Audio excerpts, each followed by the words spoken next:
সমস্ত বন্ধুদের জানাই পয়লা বৈশাখের অনেক অনেক শুভেচ্ছা ও ভালোবাসা। ভগবানের কাছে প্রে করব এই বছরটা যেন সবারই খুবই ভালো কাটুক। তো এই পয়লা বৈশাখে কিন্তু আমরা সেরকমভাবে কোনো কিছু করিনি। তো তোমাদের সঙ্গে যে আজকে ব্লগটা শেয়ার করছি এটা হচ্ছে বৈশাখের 2 তারিখ। আর 1 তারিখে সেরকম কোনো কিছু করিনি বলে ভিডিও বানাইনি, বলতে গেলে মন মেজাজ ঠিক ছিল না, তো তার কারণে ভিডিও বানানোর ইচ্ছে হচ্ছিল না। তো সেভাবে তোমাদের কাছে কিছু শেয়ার করতে পারিনি। যাই হোক, তো আমি আজকে ভিডিওটা শেয়ার করছি, আজকে মানে ব্লগ করছি সেকেন্ড ডে বৈশাখের যেটা রয়েছে। আর এই নতুন করে ইউটিউব পেজটা আমি স্পেশালি খুলেছি প্রতিদিন আমার যে ডেইলি রুটিনের আছে সেটার ব্লগ দেওয়ার জন্য, কিন্তু কোথাও না কোথাও কিছু কারণবশত হচ্ছে না। আর ঠিক কারণগুলো আমার জানা আছে, মানে আমার লেজির কারণেই এইসব হচ্ছে না, মানে এতটা লেজি ফিল করি। তো যাই হোক, আমি তাও চেষ্টা করছি প্রতিদিনই শেয়ার করার। আর তোমাদেরকে আরও একটা কথা বলবো, আমার যে আগের ইউটিউব পেজটা ছিল, তো সেটা না কোনো কারণবশত জানি না কি যেন একটা দেখাচ্ছে, তো মানে ব্লগ টাইপসের দেখাচ্ছে, তো তার জন্য আমি সেটাকে কন্টিনিউ করতে পারছি না। তো তার জন্য আমি কি করলাম, ভাবলাম যে না, নতুন ইউটিউব পেজ খুলি, প্লাস তার সঙ্গে সঙ্গে ডেলি দিন কি করছি না করছি সেটা তোমাদের সঙ্গে শেয়ার করি। তো আজকে বৈশাখ মাসের 2 তারিখ সোমবার, আর সোমবারে করে আমি ভোলানাথের পুজো করি। বলতে গেলে ভোলানাথ সব ঠাকুরই আমার কাছে প্রিয়, মানে সব ঠাকুরকেই আমি মানি, কিন্তু স্পেশালভাবে ভোলানাথের পুজো করি। তো তার কারণে সোমবারের দিন আমার সেরকম কিছু থাকে না, বাস একটু টুকটাক কাজ থাকে। তো সোমবার করে আমি ঘরটর পরিষ্কার করে নিয়ে তারপরে স্নান করে পুজো দিয়ে তারপরে কিছু খাই। আর অন্য সময় বোন থাকে, ও কিন্তু বাড়ির সব কিছু কাজকর্মগুলো করে, কিন্তু মানে ঘরটা গুছায়, কিন্তু ও নেই, তো তার কারণেই আমাকেই করতে হচ্ছে। তো ঘর ঝাড়ু দিলাম, এরপরে ঘরটাকে হালকা করে মুছে নিচ্ছি। বাইরেও পরিষ্কার করেছি, কিন্তু বাইরে ক্যামেরা নিয়ে যাইনি বলে বাইরে ভিডিও করতে পারিনি।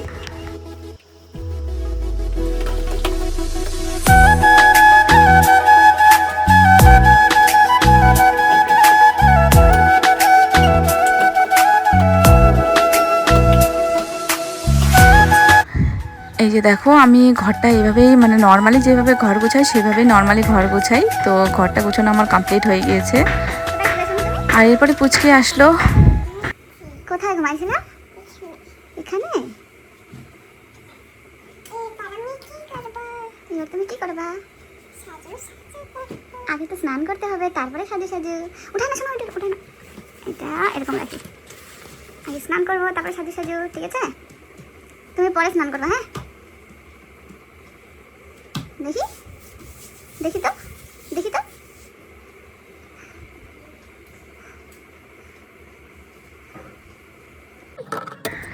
তো ঘরটা পরিষ্কার করে নিয়ে স্নান করে পুজো দিতে চলে আসলাম। তোমাদেরকে বললামই আগে যে সোমবার করে আমি ভোলানাথের পুজো করি, তো তার কারণে যেভাবে পারি যতটুকু পারি আপাতত সেভাবেই পুজো করছি। তো আর আমি এতটুকু মানি যে মন থেকে যদি ভগবানকে চাওয়া যায়, তুমি যেভাবে পুজো করবে ভগবান সেভাবেই নেবে।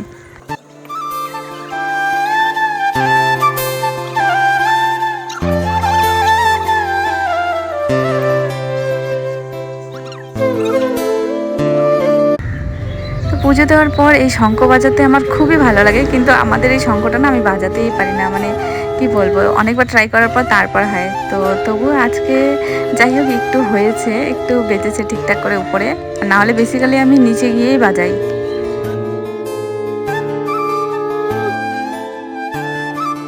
শঙ্খটা যাই হোক যেভাবে হোক বাজালাম, বাজানোর পর এবার ঠাকুরকে প্রণাম করছি, আর মনে মনে বলছি, কি বলছি সেটা সিক্রেট। যাই হোক,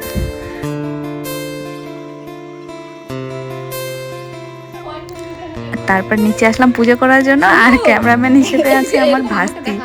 এত হাসি হচ্ছিল না, ক্যামেরাটা ধরতেই পারছিল না, কিন্তু ওকে দেখাই দিচ্ছিলাম। কিন্তু ও এত স্মার্ট আছে, কোনো জিনিস একবার দেখাই দিলে না খুব তাড়াতাড়ি ক্যাচ করে নেয়। এটা কি গান শোনা? হ্যাঁ, ডান্স করবে না, করো। পুজো টুজো দেওয়ার পর এবার যাচ্ছি বৌদির কাছে কি রান্না করেছে দেখার জন্য। কি আছে হ্যাঁ সবার জন্য দেখাইস রুটি আর আলুর ভাজা নেক্সট আমার জন্য তো তুমিও চলে আসো কি দিবে স্পেশাল লঙ্কার ভাজা ওয়াও সয়াবিনের ঝোল সোয়াবিনের ঝোল এটা হচ্ছে করলা আলু ভাজা ডেলি করলা খাই না রান্নাই গরিব মানুষের তরকারি আর নেক্সট কি শাক এটা পাট শাক আজকে আমার নাস্তার মধ্যে আছে রুটি, আলু ভাজা, লঙ্কা ভাজা, আর একজন কেউ একটা সবজি এনে দিয়েছিল ওটা। আচ্ছা, প্রতি সোমবার কিন্তু আমার এরকমই কাটে। ঘুম থেকে উঠে ঘরটার পরিষ্কার করে নিয়ে স্নান করে পূজা দেওয়া, তারপরে একটা কিছু নাস্তা করা। আর তোমাদেরকে এর আগে ব্লগে বলেইছিলাম যে এভাবে বসে নাস্তা করি আর টিভি দেখি। আর তোমাদেরকে কিন্তু এর আগেই বলেছিলাম যে আমি বাড়িতে সেরকমভাবে কিছু কাজ করি না। তো রান্না যেটা দুবেলা বৌদি রান্না করে, তো ও মানে সোমবার করে জানে যে আমি রুটি খাই, তো তার কারণে রুটি বানিয়েও রেখেছিল। আর এটা নতুন করে না, প্রতি সোমবারেই ও বানিয়ে রাখে আমার জন্য। আর এই যে টিভিতে এখন চলছে কার্টুন। আর জানোই তো বাচ্চাদের মন কখন চেঞ্জ হয় বলাই যায় না। কখনো দেখবে মগলি, কখনো ডোরেমন, কখনো মোটু পাতলু, কখনো দেখবে এটা কি দিচ্ছিল যাই হোক কিছু একটা দিচ্ছিল, আর কখনো গান, মানে ওর মুড চেঞ্জ হতে থাকে। সে থেকে কিছু জিনিস অর্ডার করেছিলাম, সেগুলো এর আগের দিনই এসেছিলো কিন্তু আমি শেয়ার করিনি। আমি ওয়েট করছিলাম যে সবগুলো একসঙ্গে আসবে তারপরেই ভিডিও বানাবো, কিন্তু এখনও একটা জিনিস মিসিং আছে। তো যখনই কোনো জিনিস মিসিং থাকে না, আমার না ভয় লাগে যে লেট করে আসলে তখন যদি জিনিসটা খারাপ আসে। তো দেখা যাক, অপেক্ষায় আছি কেমন আসে, তোমাদের সঙ্গে শেয়ার করব সেটা। আর এখানে দেখতে পাচ্ছ টেবিল কভার একটা অর্ডার করেছি, এত সুন্দর এসেছে না টেবিল কভারটা, মানে আমার খুবই ভালো লেগেছে, কাপড়টাও খুব সুন্দর এসেছে। ভেবেছিলাম মার্কেট গিয়ে কয়েকটা জিনিস নিয়ে আসবো, কিন্তু না, মার্কেটে যাও, তারপরে দোকানে গিয়ে দাম দর করো, তারপরে আবার জিনিসের মানে কম বেশি সেখানে থাকেই, কখনো আবার পছন্দের জিনিস পাওয়া যায় না, এক দোকান থেকে আরেক দোকান ঘুরো। এর থেকে না বেস্ট এখন মনে হয় কি যে অনলাইন থেকে দেখে নিই, জিনিসটা নিজের বাজেটের মধ্যেও পড়ছে, প্লাস আমরা নিজে থেকে চুজ করে নিতে পারছি। আর হ্যাঁ, অবশ্যই কিন্তু রিভিউটা দেখা কিন্তু খুবই জরুরি।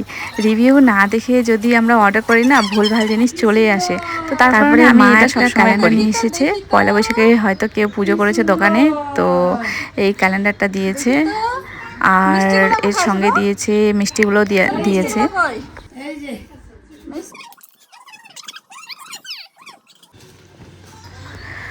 তো আমি এগুলো ভেবেছিলাম যে পয়লা বৈশাখের দিন সুন্দর করে মানে বিছনা চাদর, নতুন বিছনা চাদর লাগাবো, তারপরে ঘরটাকে একটু ঠিকঠাক করব।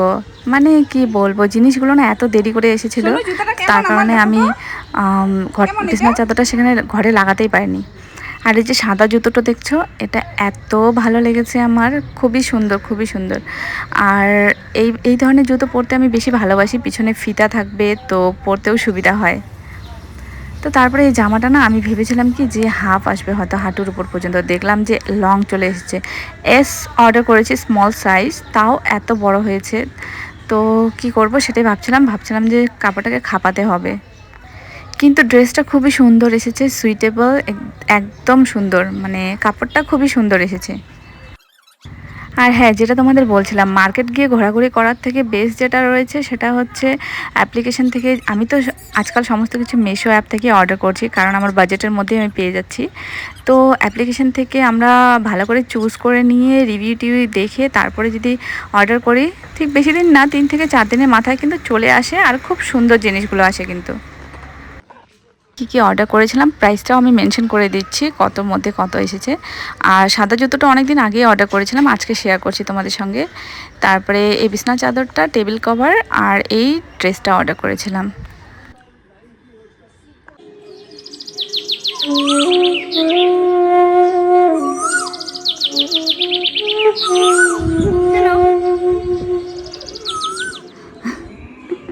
কি খাচ্ছ তুমি এগুলা? হ্যাঁ, কি কোকোনাট? কি এটা? Coconut, coconut.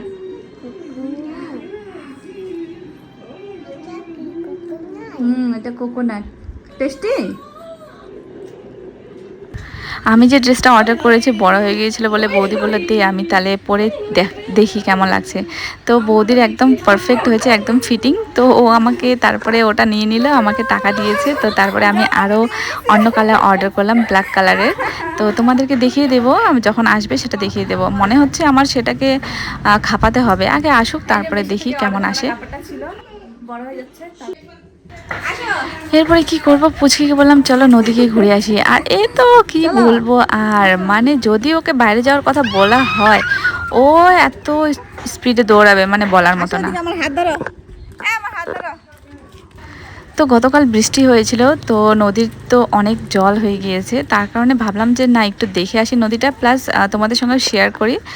আর এর আগে দেখিয়েছিলাম যে নদীটা শুকনো ছিল, মানে কাচরা কাচরা হয়েছিল। তো আজকে ভাবলাম যে নদীটা গিয়ে দেখি যে কেমন পরিস্থিতিতে আছে। এই যে দেখো জল লেগে গিয়েছে নদীতে, বৃষ্টি হয়েছিল। বর্ষার দিনে আবার এই জিনিসটা ঠিক আছে, যখন বৃষ্টি আসে না নদীর কাচরাগুলো সব উঠায় নিয়ে যায়। আর আর যখনই বর্ষার দিন চলে যায় তারপরে তো নদীটা শুকিয়ে আবার নদীটা সেম মানে কাচরা ওরকমই হয়ে থাকে। ভাস্তি বিকেলবেলা চলে আসলাম, গাছে জল দিতে যাচ্ছি। তো পুচকি বলছে আমাকে দাও আমি নিয়ে যাবো। আমি বললাম নাও নাও নাও নিয়ে যাও। হ্যাঁ উঠাও এবার, ফেলে দিবা। তো আমার ভাস্তি বলছে যে আমি জল দিব। আমি বললাম ঠিক আছে জল দে। জল তো দিচ্ছে না, ও পুরো জলটা মানে পারলে নিজে শরীরে ঢেলে দেয়। আর মা এসেছিল ছাদে, ওকে দেখিয়ে দিচ্ছে যে এইভাবে এইভাবে দে। উল্টা ওই চিল্লাচ্ছে দেখাতে হবে না, আমি পারবো। পারতে পারবে বলতে জানো তুই পারতে পারবো, তুই বুড়ি হয়েছিস। নাও, হ্যাঁ অল্প দাও। এই তো পুচকি তো আমাকে আজকে জল দিতে দেবে না, তো আমি গাছে জল দিব না, ওকে শিখিয়ে দিচ্ছি এভাবে এভাবে দে। তারপরে যে দেখো একটু দিয়েছে সুন্দর করে। তো যাই হোক, সেটা ছোটদের ক্ষেত্রেই শুধু না বড়দের ক্ষেত্রেও যদি আমরা চাই কোনো কিছু শিখতে, তো যতই কঠিন কাজটা হোক না কেন যদি শিখতে চাই মন থেকে, তাহলে না ধীরে ধীরে ঠিকই আমরাও শিখে যাব। তো সেরকমই ছোটদের ক্ষেত্রেও ছোট্ট ছোট্ট জিনিসগুলো আগে থেকে শেখালে ওরা আস্তে আস্তে শিখে যাবে সেটা। এখানে জল দাও, এইটাতে জল দাও। এইটাতে দেখো এখানে কুড়ি হয়েছে না, এটা ফুল ফুটবে। এটাতে দাও, এখানে দাও, ভালো করে দাও, সুন্দর করে। পারতে পারে। হ্যাঁ জলে শেষ করে দিছিস। হ্যাঁ সাবাস, স্নান করে দিছিস। গাছটা হয়েছে হয়েছে। এখন তোমার মাথা ঢালাও। মাথা সত্যি করে ঢালে দিছে। এখানে একটা আছে না, এখানে দেখো এখানে একটা আছে। নাও। না জল নাও, জল না দাও, মগ দাও। পারতে পারবো, এই মগটা হাতে দাও, আমি জল দিচ্ছি। পারতে পারবে। দাও, কোথায় দিবা, কোথায় বাকি আছে? ওই ওদিক তুমি যাবে দি নাও। ওটা কাজ হবে, কথা হবে। হ্যাঁ সাবাস, হয়ে গেছে, পারতে পারছো। হয়ে গেছে, আসো আসো।